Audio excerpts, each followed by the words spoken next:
Ya iyayen kauna. Ke gaba ɗaya kullum rayuwar ki kuka gaba ɗaya hawayen ki ya kare? Kai, na ruwanka. Ruwana na gidanmu. Dame ka. Me ruwanka na ita? Haba, ka fita sha'aninta don Allah. Waye da keki? Me aka yi miki? Waye ya taɓa min ke a garin nan? Wani ne ko ɗabin Mari ya dake ni. Mari? Matsa don Allah. Kana wuce gona da iri. Ya kamanninsa suke a ina yake? Yana can. Jami mu je. Mu je shiga gaba. Za a iya taɓa mini yaya, ƙanwa, matarwa, ƴar uwa, ta jikina, abokina, amma zan iya kyalewa banda ke. Yanzu nan zan rusa wannan ƙauye gabaki ɗaya ranka ta kaf. Tsaya daga nan don Allah ke ma. Kai ma jingina ana. A dole in jingine.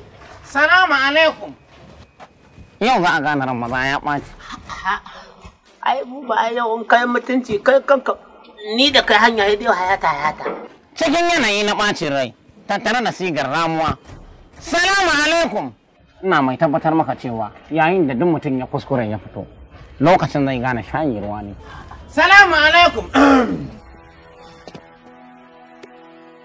An yau din nan ina mai tabbatar maka sai na ga abin da ya tura wa biyu na ɗin. Salamu alaikum. Ya aka. Masha Allah. Naka. Me taimaka? Kai waye san ka wa ka sani wa ka kira wa yake kiran sunanka? Ne?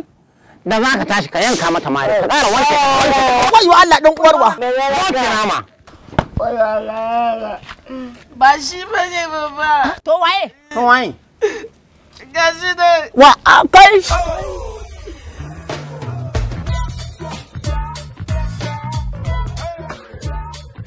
Mai lesi.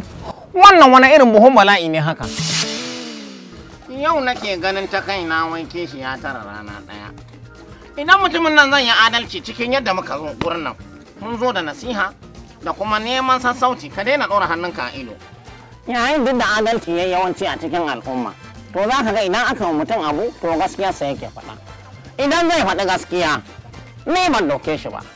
Sai dai a kira ni da na yi masa nasiha. Idan kuma zai mun rashin adalci sai ya ce na doke shi ko kuma sai ku yi adalci sai ku ce ya rama. Idan kuka rama ina kan ta dan sanda ba ye an yafe muni ba muna ji daga ciki kamare shi ba yanzu shi kake so ya rama ko kana so mu rama masa ne? A'a kai da ban mara ba yaushe za ka rama bar wanda aka yi wa ya rama kar ka zama makunshin gishiri dan uwa rama abinka. Ya dai rama shi kaɗai ne da mai da kusa ya rike shi. Allah ya kuci zuciyarku.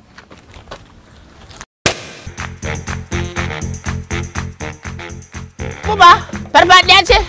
Amma daga lokacin da aka yi maganan nan ya muka yi da ku. Cewa ne fa ku bashi ya rama.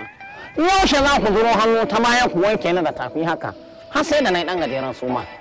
Ba wanda ya mare ka a cikin mu shine ya rama marinsa da kansa. Da hannun ka kai wannan duka. Kware ka. Me ya kawo mazga haka? Shin ukun za ka rama duka ko kayi guda ɗaya mai ban haushi? Ai duk mari guda ɗaya a biye yake. Yanzu guda shida kenan zai rama. To ƴan uwa sai ku nemo makara ko? Dan ina mai tabbatar muku yayin da ya wa'annan marin kafin ya kai guda 5 din na zama gawa. Idan kuma daga ukun ya na sume to shi kenan. Yanzu ya za a yi kenan. Ke! Dan uwa ka tsaya ka ji abin da. Ɗayan duk uwarwa. Zo ka je. Tsaya ka je tsaya. Shi kadai ne a ina. Yanzu dukan shi nan za ka ƙarasa 5 har ɗayanka? Haka Allah yake lamarinsa. Yayin duk da aka ce bawa ya shigo wani yanayi ko wata siga, to za ka ga cewa